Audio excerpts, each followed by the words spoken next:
नमस्कार, आप देख रहे हैं 4 PM और मैं हूं आपके साथ निधि तिवारी। देश की सियासत में राजनीतिक पार्टियों का चंदे वाला धंधा एक्सपोज किया हुआ पूरे देश में हाहाकार मचा हुआ है।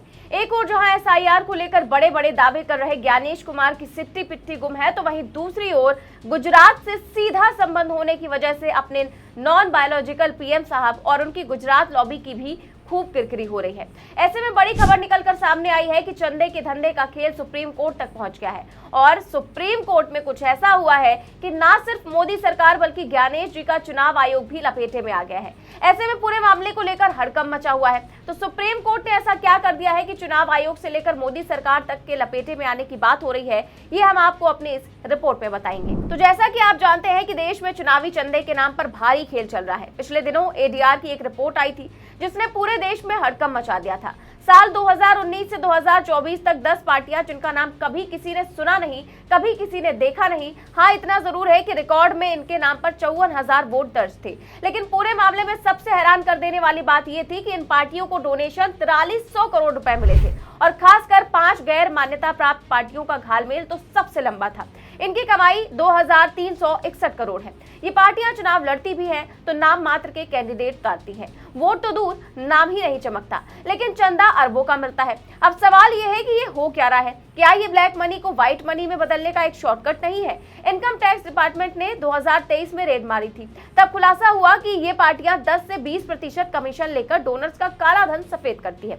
डोनर पैसे देता है, पार्टियां चेक काटती हैं और कैश में रिटर्न हो जाता है। और सबसे खास बात यह है कि ये काम मोदी जी के गुजरात में चल रहा है, जहां के विकास का ढोल पीटा जाता है। लेकिन असल में यहाँ लूट का बाजार सजा दिखाई दे रहा है। आपको याद दिला दें कि जब अपने PM साहब साल 2014 में पहली बार आए गुजरात से दिल्ली की कुर्सी के लिए अपना प्रचार कर रहे थे, तो गुजरात मॉडल का ढोल खूब तेज से पीटा गया था।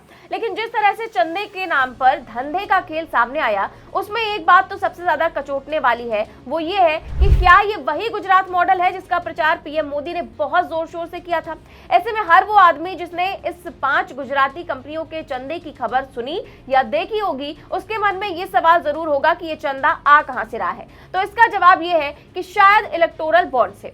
मोदी सरकार ने 2018 में ये स्कीम लॉन्च की थी कि अनाम डोनेशन पर कोई ट्रैकिंग नहीं होगी, लेकिन सुप्रीम कोर्ट ने फरवरी 2024 में इसे असंवैधानिक घोषित कर दिया क्योंकि ये लोकतंत्र को बेचने जैसा था। लेकिन तब तक 16,000 करोड़ से ज्यादा बिक चुके थे और सबसे बड़ा फायदा बीजेपी को हुआ।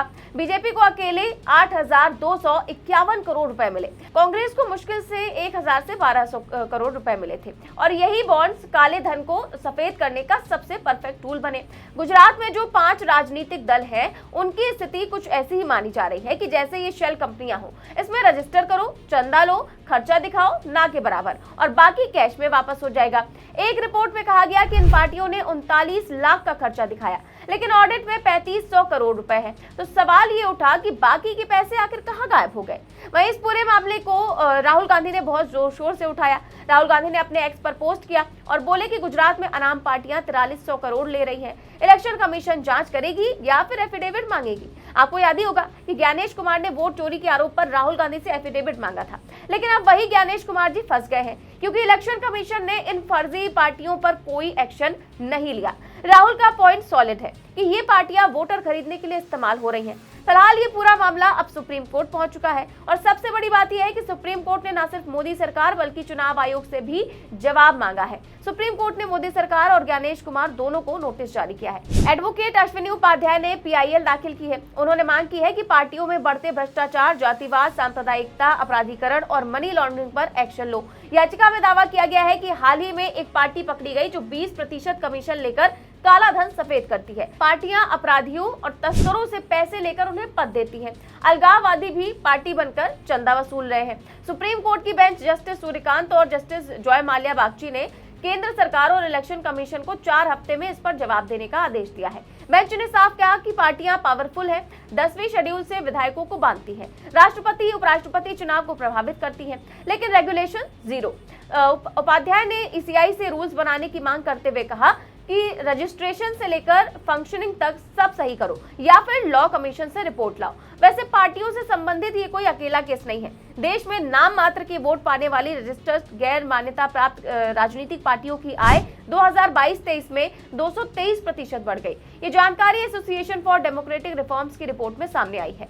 रिपोर्ट के मुताबिक देश में 2764 गैर मान्यता प्राप्त पार्टियां, इनमें से 73% से ज्यादा ने अपना फाइनेंशियल रिकॉर्ड सार्वजनिक ही नहीं किया है। बाकी 739 रजिस्टर्ड गैर मान्यता प्राप्त पार्टियों ने अपना रिकॉर्ड साझा किया है। रिपोर्ट में इन्हीं पार्टियों का एनालिसिस किया गया है। देश भर के 302 मंत्री करीब 47% खुद पर आपराधिक केस होने की बात स्वीकार कर चुके हैं। इनमें से 174 मंत्री ऐसे हैं जिन पर हत्या, अपहरण और महिलाओं के खिलाफ अपराध जैसे गंभीर आरोप है। वहीं केंद्र सरकार के 72 मंत्रियों में से 29 यानी कि 40% ने आपराधिक केस होने की बात मानी है। ये जानकारी चुनाव सुधार संस्था एसोसिएशन फॉर डेमोक्रेटिक रिफॉर्म्स की रिपोर्ट में सामने आई है। साथ ही एडीआर ने कुछ समय पहले महिला सांसद और विधायकों को लेकर रिपोर्ट जारी की थी। इसमें भी सामने आया था कि देश की कुल 512 महिला सांसदों और विधायकों में से 28% यानी कि 143 पर क्रिमिनल केस दर्ज है। इनमें से 78 यानी कि 30% पर हत्या, किडनैपिंग जैसे गंभीर आरोप है। वहीं 17 महिला नेताओं ने अपने चुनावी हलफनामे में अरबपति, 100 करोड़ या उससे अधिक संपत्ति होने का दावा किया है। ऐसे में साफ है कि राजनीति के चंदे से लेकर अपराध तक में नेताओं की सक्रियता है और खासकर चंदे के नाम पर धंधे का खेल बहुत जोर शोर से हो रहा है।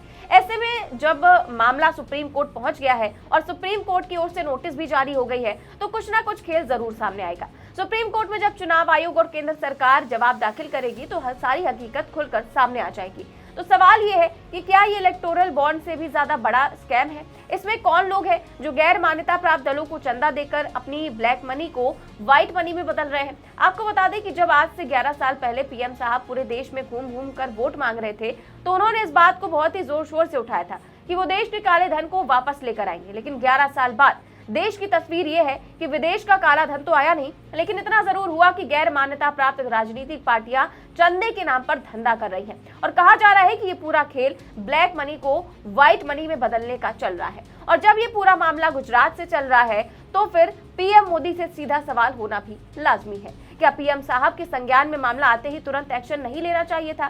क्या चुनाव आयोग को पूरे मामले पर अब कड़ी कार्रवाई नहीं करनी चाहिए? और क्या इसमें तुरंत ईडी और सीबीआई को ताबड़तोड़ छापेमारी कर अब सच को उजागर नहीं कर देना चाहिए? इस पूरे मामले को लेकर आपकी क्या राय है? हमें कमेंट बॉक्स में अपनी राय जरूर दें।